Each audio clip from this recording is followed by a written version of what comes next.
I like the part that you're weeding out some of the things that we don't want, because we all want our kids to grow up and be as healthy as possible. But on the flip side, we're not picking puppies from the pound, right? And so there's something about your kids showing up as is and loving them unconditionally. I mean, that's No the doubt way about it. nature has been for tens of thousands of years. Why? I mean, messing with it, we can control diseases, that's one thing, but controlling nature just because we want to pick an eye color or preference. I mean, what's the future? Hair color, height? Yes, so I yes. think, I think The future's hair color. The future's hair color. We're about a year away from that. The future's screening for autism. People don't have a problem with that. The future's height. People have a problem with that. The future's screening for cancer. People don't have a problem with that.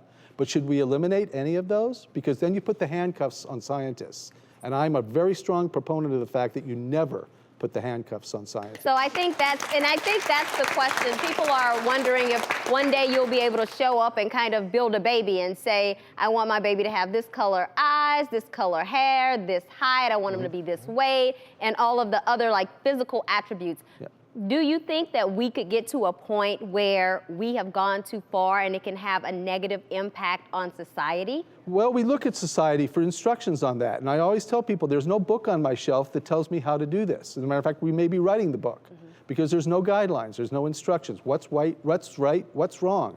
I've been doing in vitro fertilization since the first baby was born. And I walked out shortly after we started and had a note on my windshield that said, test tube babies have no soul. Go to a party now, a third of the children there are test tube babies.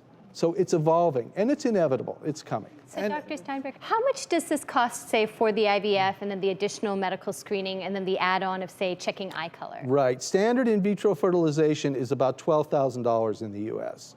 Adding this on brings it up to $14,000 for gender selection, and eye color is an additional $8,000.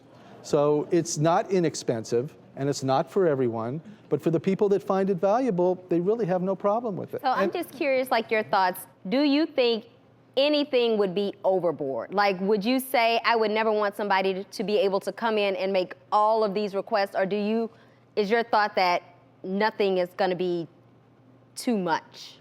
Personality, I have a problem with, engineering personality and engineering intelligence. Because again, some of the most intelligent people don't meet any of the criteria that we would normally assign to intelligent people. So I've got a problem with that, but I have no problems with anything else. I know, Ish, you had some problems, parents choosing everything for their kids. They have no choice. Yeah, this is the ultimate in helicopter parenting gone horribly wrong, right? What happened to freedom of expression? The coolest part about being in love is that you show up exactly as who you are, and they love you anyway for it. So what's happening here is that you're robbing the kid of the chance to be all of who they are and being cool with that. And so what is that saying? Well, let me interrupt, Dr. Psychiatrist, right? Okay, schizophrenia. Okay, we're very close to figuring it out on a genetic basis. Yes. If we change that schizophrenia gene, all right, we're also going to change the personality. So you don't show up who you are.